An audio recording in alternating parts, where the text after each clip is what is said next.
Okay, picture this. You're in Los Angeles. It's September 2025. You're inside the Academy Museum, and the air is just electric. You can feel it. Yeah, real anticipation. Exactly. And then the spotlight hits the stage, and the whole place just erupts. I mean, instantly on their feet. A massive standing ovation. Just this thunder of applause, yeah. And it's for Tim Curry, Dr. Frank-N-Furter himself, you know. He's there for the 50th anniversary of the Rocky Horror Picture Show. And that moment, it's really more than just clapping for an actor, isn't it? It feels like a tribute to this whole movement. Totally. And that scene, that kind of devotion after 50 whole years, that really sets up what we're trying to unpack in this deep dive. How did this film, which was, let's be honest, a spectacular failure at the box office by any normal standard, Oh, complete. a film that Tim Curry himself thought might actually end his career, how did that become this global phenomenon that's literally run continuously for half a century? It's wild. So yeah, we're digging into 50 years of, well, unexpected success, this incredible sense of self-acceptance it fostered, and just this pure liberation that was basically driven entirely by the fans. The paradox at the heart of it is just stunning when you think about it. Mm-hmm. A movie that has never stopped playing somewhere on Earth since 1975. Never. Non-stop. Yet when it first came out, critics were scratching their heads. Distributors were like, what do we do with this? And audiences, well, they just didn't show up. Nope. Stayed home. He was seen as this huge flop. So how do you get from basically zero, financially speaking, to 50 years of continuous life in theaters? Well, it's really the ultimate example of community just completely overriding the commercial side of things. But, you know, we do need to look at the sort of economic situation that actually allowed that community to even form in the first place. Right. So let's dig into that initial flop. 1975, the movie comes out as based on Richard O'Brien's stage show, which was actually pretty successful. Stage, yeah. But the movie just tanks. Why was the reaction so negative from critics and, like, mainstream moviegoers? I think it was mainly confusion about what it was. Genre confusion. You know, back in 75, people kind of expected movies to fit neatly into boxes. Is it horror? Is it a comedy? A musical? And it was all of those. Exactly. All of them, plus drenched in this really specific camp style and theatricality that just didn't land well if you were just, you know, passively watching in a mainstream cinema. Critics called it things like tacky, bewildering, and the failure felt so final at the time that, yeah, Tim Curry actually admitted back then he really worried that playing Frank-N-Furter might have just killed his acting career before it even got going. Wow, okay, so that really underlines how huge the turnaround was. And what's so interesting is that the fix wasn't some clever marketing campaign. The studios kind of just washed their hands of it. Pretty much gave up on it, yeah. Which, ironically, is what saved it. Because 20th Century Fox pulled it from the main cinemas but kept it going in just a few places, usually struggling theaters, as basically cheap late-night filler. Okay. And that's the key economic point, I think. Theaters needed something to show late on Saturday nights when the screens would otherwise be dark. And Rocky Horror became incredibly cheap for them to rent. Much cheaper than a new movie. So for the theater manager, it was like zero risk. It might cover the electricity bill for the weekend. So this kind of economic accident, the low rental cost, accidentally created the space for the social phenomenon to happen.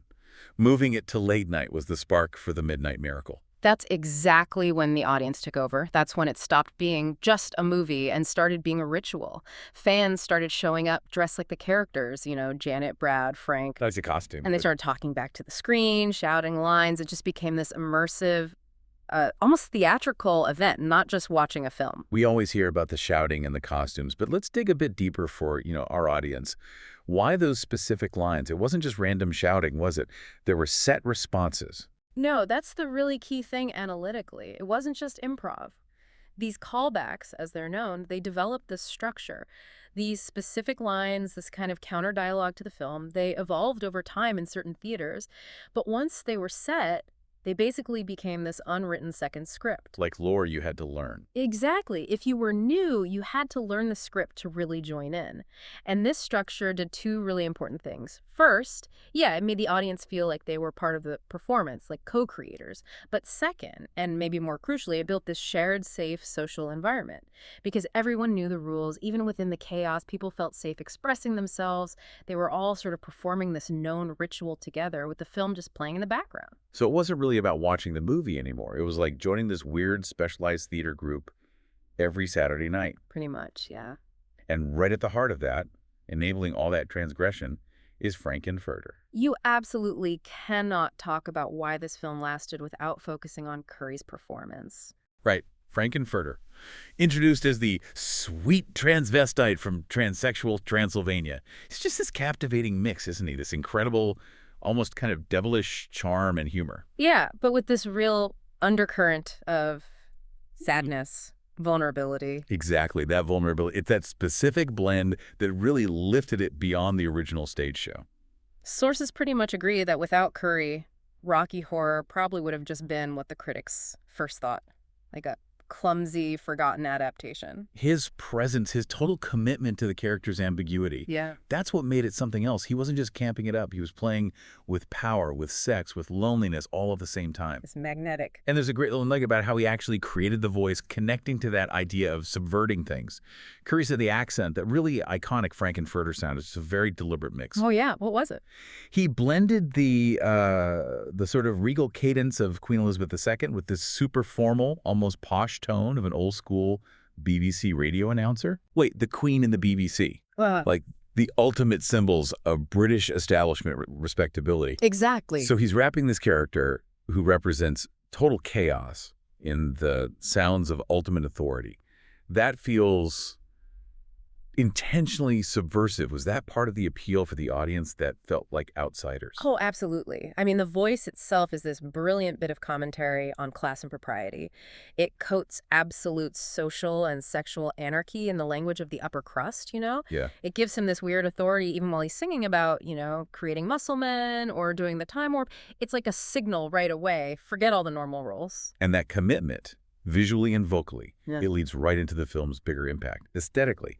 And this is where it gets really interesting, because you could see that spirit 50 years on Yeah. at that reunion event. Totally. Let's jump back to that night, September 2025, at the Academy Museum. It wasn't only Curry getting that huge ovation. A lot of the original cast were there, too. Oh, who else? Barry Bostwick was there, Patricia Quinn, Nell Campbell, and Lou Adler, the producer. It was a proper reunion, for the big 5-star. Nice. And Curry, who, he looks fantastic in his late 70s. Did he? He was sharing stories about just how chaotic filming was back in 75, and he made a point to credit the team behind that unforgettable look, especially the makeup artist, Pierre LaRoche. LaRoche, yeah, he's legendary. Yeah.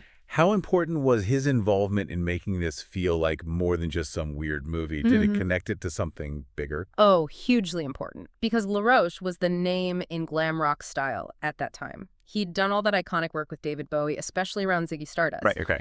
So when LaRoche designed Frank's look, the super heavy theatrical makeup, the fishnets, blending masculine and feminine visual cues, it immediately plugged Rocky Horror into that whole boundary-pushing music scene of the mid-70s, visually and kind of philosophically, too. That look wasn't an accident. It was pure glam statement. That makes sense. Yeah. And that level of commitment, it seems like it ran through the whole cast, even when things got tough on set.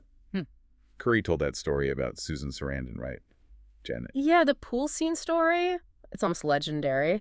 He talked about how she had to shoot that scene where Frank unveils Rocky in this pool, and the water was absolutely freezing. So cold that she actually got pneumonia afterward. Furiously. Yeah. But the amazing part, according to Tim Curry, was that she didn't complain about it. She was apparently so committed to the whole MAD project that she wore the pneumonia diagnosis, quote, like a badge of honor. Wow. That kind of sums up the vibe, doesn't it? Like this, we're all in this crazy thing together spirit, even if nobody outside got it at first. Yeah, it really does. And it's genuinely wild to think about that initial failure now, knowing the impact it's had. Let's just say it again, because it's kind of mind-blowing. Rocky Horror is officially the longest-running theatrical release in movie history. Still blows my mind. It has never stopped playing somewhere since 1975. That's not just success. That's like cultural immortality achieved purely through audience dedication. And that dedication turned it into this cornerstone for so much pop culture and counterculture that came after. The look alone, the aesthetic influence is huge. You can literally draw lines from those fishnets and that LaRoche makeups to, well, lots of things. Totally. Think about specific things that crossed over. celebrating gender fluidity and how people dress, mixing that heavy goth makeup with glam rock elements, using corsets and stockings like armor almost. Yeah. You can see its DNA directly in, say, Lady Gaga's early outrageous costumes or Marilyn Manson's whole glam goth thing. Oh, definitely Manson. And for sure in the huge cosplay communities around the world today where putting on a costume is really an act of identity. But beyond the look, the fashion, the real lasting power is the message, isn't it? The social liberation aspect. That's the core. Tim Curry put it really well. He said the film gave people permission to behave as badly as they want. And that sounds simple, but it's actually quite profound, right? If you unpack behaving badly in this context, it really means permission to just ignore social rules, to be free, to be bold, to be weird. To be yourself. To be unapologetically yourself. Exactly. And to do it in a public space with other people. And for so many people, especially in the LGBTQ plus community back then, having that safe communal space must have been, well, a lifeline. It served a critical function, yeah. Think about it. You're in a dark theater late at night, you're wearing a costume that provides this really powerful psychological shield, right? You're not just you being different, you're Frank, or you're Columbia, or Riff Raff. You're part of the show. And that shared, structured script of the callbacks, it guaranteed that everyone there was in on the joke, celebrating the same breaking of norms. It created this predictable, reliable, and therefore safe environment where being different wasn't just okay, it was the whole point. It was celebrated. It gave people who felt like outsiders a place to belong, a kind of structured home. It literally turned watching a movie into this public act of finding and declaring your identity.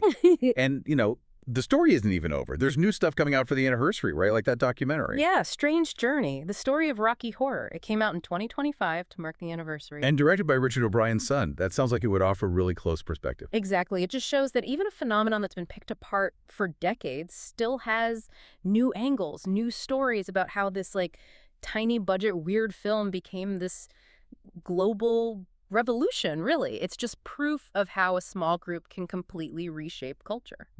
So, okay, if we bring all these threads together, the flop, the cheap midnight slots, the audience ritual, Curry's amazing performance, the 50-year run, the main takeaway has to be this.